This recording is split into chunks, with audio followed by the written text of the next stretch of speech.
ایک دن وہ مسجد میں بالکل اکیلا تھا اور عبادت کے بعد لگ بھگ رات کے 1 بجے وہ واپس جانے لگا اور مسجد کے دروازے کو بند کیا تو اسے اندر سے کسی کی آواز آنے لگی۔ اس نے غور کیا تو وہ قرآن پاک کی تلاوت کی آواز تھی۔ اس نے دروازہ کھولا، اندر جا کر جب دیکھا تو مسجد بالکل خالی تھی اور اس کے علاوہ اور کوئی بھی وہاں پر موجود نہیں تھا۔ تو پھر ناظرین، آواز آخر کس کی تھی اور کون تلاوت قرآن پاک کر رہا تھا؟ وہ دوبارہ واپس مڑا اور دروازے کو بند کیا تو اس نے پھر تلاوت قرآن پاک کی وہی آواز سنی۔ اس نے فوراً دروازہ کھولا، اندر جا کر دیکھا مگر نہ ہی کوئی موجود تھا اور نہ ہی کوئی تلاوت قرآن پاک کر رہا تھا۔ اس نے دروازہ پھر سے بند کیا تو آواز دوبارہ آنے لگی۔ وہ پہلے تو ڈر گیا، پھر دروازہ کھول کر دیکھا اور پھر اچھی طرح سے مسجد کا ایک ایک کونا چھان مارا مگر اسے وہاں کوئی شخص نہ ملا۔ ناظرین، اس کا کہنا ہے کہ اس رات وہ ڈر کر واپس گھر آ گیا مگر اگلی رات پھر اس کے ساتھ ایسا ہی ہوا۔ اس کو سمجھ نہیں آ رہا تھا کہ آخر ایسا کون ہے جس کی تلاوت کی آواز تو آ رہی ہے مگر وہ خود دکھائی نہیں دیتا۔ اگلے روز اس نے مسجد سیکیورٹی عملے کو بتایا۔ انہوں نے کہا پریشانی کی کوئی بات نہیں ہے، ہم ابھی سیکیورٹی کیمرے کی ریکارڈنگ چیک کر لیتے ہیں تاکہ تمہارا وہم دور ہو جائے۔ ناظرین، جب انہوں نے رات کے وقت کیمرے کی ریکارڈنگ دیکھی تو ان کے رونگٹے کھڑے ہو گئے۔ وہ دیکھتے ہیں کہ ایک نورانی سفید کپڑوں میں بزرگ ہیں اور وہ نور سے جیسے نہائے ہوئے ہیں اور قرآن پاک کی تلاوت میں مشغول ہیں۔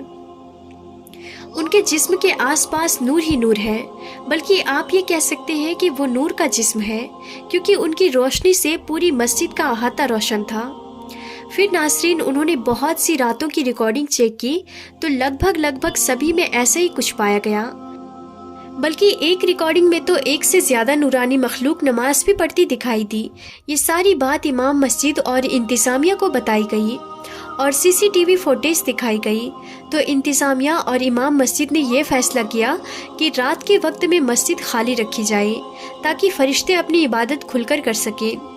اس کے بارے میں ایک عالم کا یہ بھی کہنا تھا کہ اب تک اگر اسرائیلی نہتے مسلمانوں سے مسجد نہ لے پائے ہیں تو یقیناً اللہ پاک اپنے فرشتوں کے ذریعے اپنے گھر کی حفاظت فرما رہا ہے، تبھی آج تک یہودی مسجد اقصی پر قابض نہیں ہو پائے ہیں۔ ناظرین، اسی طرح معراج کے عظیم سفر میں ایک واقعہ رونما ہوا تھا جو کہ ایک پادری نے بیان کیا اور وہ مسجد اقصی کا بہت بڑا پادری تھا۔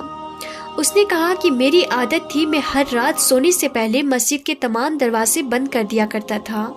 اس رات میں نے تمام دروازے بند کر دیے لیکن بہت کوشش کے باوجود ایک دروازہ بند نہ ہو سکا۔ میں نے اپنے کارندوں اور تمام حاضرین سے مدد لی، سب نے اپنا پورا زور لگایا مگر دروازہ نہ ہلا۔ بالآخر میں نے بڑھئی کو بلایا تو انہوں نے اسے دیکھ کر کہا کہ اوپر کی عمارت نیچے آ گئی ہے، اب رات میں کچھ نہیں ہو سکتا ہے، صبح ہی دیکھیں گے۔ لہٰذا ہم دروازے کے دونوں کباڑ کھلے چھوڑ کر واپس چلے گئے۔ صبح ہوتے ہی میں واپس وہاں آیا تو دیکھا دروازہ بالکل ٹھیک ہے، مسجد کے پتھر پر سوراخ ہے اور سواری کے جانور باندھنے کا نشان اس میں نظر آ رہا ہے۔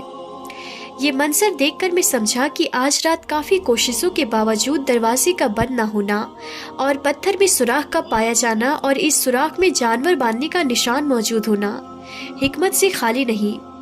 میں نے اپنے ساتھیوں سے کہا کہ آج رات اس دروازے کا کھلا رہنا صرف نبی پاک صلی اللہ تعالیٰ علیہ وسلم کے لیے تھا۔ یقیناً اس نبی پاک صلی اللہ تعالیٰ علیہ وسلم نے مسجد اقصی میں نماز پڑھی۔ ناظرین، معراج نبوی صلی اللہ تعالیٰ علیہ وسلم اصل میں معراج بندگی ہے۔ عظمتوں اور رفتوں کے اس سفر میں اللہ تعالیٰ نے اپنے محبوب بندے اور رسول کو انگنت انعاماتوں اور اعجازات سے نوازا۔ بے شک معراج اتنا بڑا واقعہ ہے کہ اس میں نبی کریم صلی اللہ تعالیٰ علیہ وسلم کو مقام کعبہ قوسین پر فائز کیا گیا تھا۔ قرب اپنے اس انتہا کو پہنچا کہ ہمیں اس کا ادراک حاصل ہو سکا، ناشعور فاصلے مٹتے چلے گئے، دوریاں ختم ہوتی چلی گئی، حجابات اٹھتے چلے گئے۔ درجات کے اس عظیم الشان بلندی پر جب جلوہ افروز ہو کر بھی عاجزی اور انکساری کا پیرہن اس رسول کریم صلی اللہ تعالیٰ علیہ وسلم کے لیے باعث اعجاز بنا رہا، کرۂ ارضی پر واپسی ہوئی تو سیاہ لامکہ حضور صلی اللہ تعالیٰ علیہ وسلم کا بشری و تہذیبی وجود سلامت تھا۔ تمام عبادت اور احکامات ایسے ہیں جو اسی زمین پر اتارے گئے ہیں، لیکن اللہ تعالیٰ نے نماز کا خصوصی معاملہ فرمایا کہ اسے اپنے محبوب کو اپنے پاس بلا کر عنایت فرمایا اور نماز کے معاملے میں اپنے حبیب کی بات بار بار مانی۔ حضرت انس بن مالک رضی اللہ تعالی عنہ سے مروی ہے کہ رسول کریم صلی اللہ تعالی علیہ وسلم پر معراج کی رات 50 نمازیں فرض کی گئی۔ پھر آپ صلی اللہ تعالی علیہ وسلم کے بار بار کہنے پر کہ امت کمزور ہے، ان میں کمی کی گئی، یہاں تک کہ 5 نمازیں کر دی گئی۔ پھر اللہ تعالیٰ کی طرف سے ندا آئی کہ اے محمد صلی اللہ تعالیٰ علیہ وسلم، میرا فیصلہ بدلا نہیں جاتا، اور بے شک آپ اور آپ کی امت کے لیے ان 5 نمازوں کے ساتھ ساتھ 50 نمازوں کا ثواب ہے۔ سبحان اللہ۔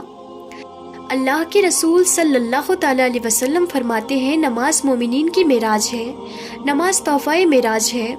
ایمان کے بعد شریعت کا پہلا حکم نماز ہے۔ حضور صلی اللہ تعالیٰ علیہ وسلم پر پہلی بار جس وقت وحی اتری اور نبوت کریمہ ظاہر ہوئی، اسی وقت حضور صلی اللہ تعالیٰ علیہ وسلم نے باتعلیم جبرائیل نماز پڑھی، اور اس دن تعلیم حضور اقدس ام المومنین خدیجۃ الکبریٰ رضی اللہ تعالیٰ عنہا نے نماز پڑھی۔ دوسرے دن حضرت علی رضی اللہ تعالیٰ عنہ نے حضور صلی اللہ تعالیٰ علیہ وسلم کے ساتھ نماز پڑھی کہ ابھی سورت مزمل بھی نازل نہ ہوئی تھی۔